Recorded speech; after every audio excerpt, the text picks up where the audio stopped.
Welcome to the Out There channel, Paul Skinner speaking. I will demonstrate you with a how to set up the TP link to the Spark Telecom New Zealand, spark.co.nz. The original router is outside warranty and has got memory problems with the routing and also the DHCP server not working properly on it, so I decided to replace it with a new one.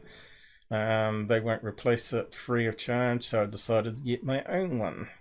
So first of all, set it up in place with the other one and pair it up, and you're going to need to wait for it to come up and go to the Windows 10 or Android and see if you can find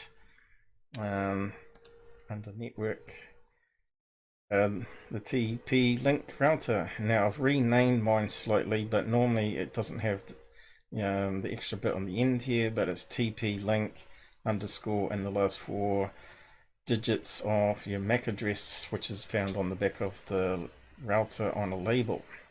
So you click on that and enter the password, which is also found on the same label.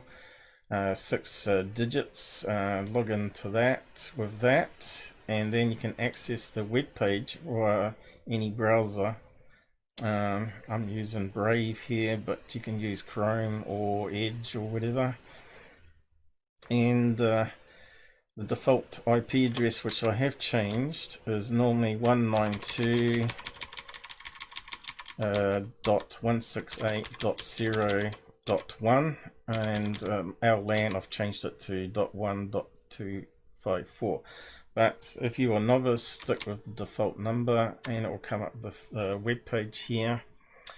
It always goes into quick setup at first startup, and if it doesn't, you might be best to reset the router by using a toothpick and holding down for 10 seconds the reset button on the back of the router, and then it resets it to back factory defaults. In case it gets screwed up, you can start again. So it'll come up with a quick setup. First thing it will ask you is to enter a new password for the router.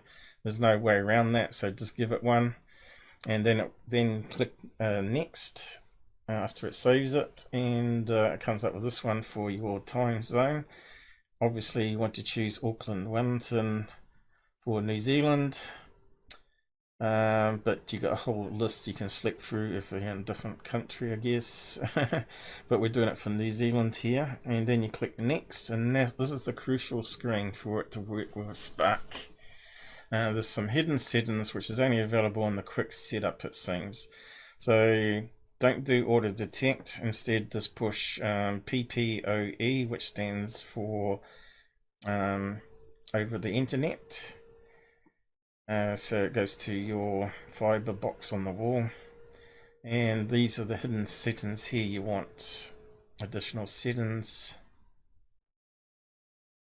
Right, I had it open already, and it comes up with a list of profiles that you can choose, and one of them is New Zealand UFB, which is fiber unbundled fiber. And it's got other ones in there for other countries, including Australia, as you can see. But we just want New Zealand because we're doing it for Spark. And it comes up then with these hidden settings for you automatically. VLAN ID, which has to be 10, and that has to use 802.1Q, and that has to be ticked. And there's an option if you haven't got a profile to go custom, but in this case they've made it nice and easy if you buy the router within New Zealand, and they've got the profile there for you. Then you click next, and then you enter Spark default username and password, which is user@spark.co.nz, and the password is simply password. I believe it can be anything, but just stick with what they say you should use. Then you go next, and this is where you tell it the name of your Wi-Fi ID.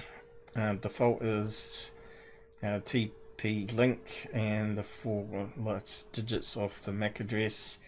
I've just tacked on extra information there based on my name and family, and enter a default password. You can put anything there you want, and then you click next, and then it gives you an option to save and then connect, and that's all you have to do. You may want to customize all the other settings as you need to, but that's a simple thing. That's all you have to do. It's that simple. So I'll leave it there, and hopefully if you've got any problems, just post a comment and ask. But yeah, normally once it's set up, it won't go to the quick setup and it'll go into basic.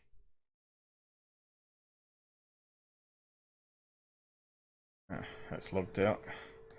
Probably was too slow.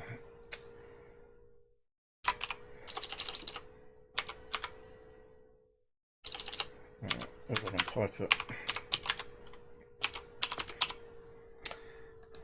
When you log in, once it's set up, it will tell you if your internet's connected.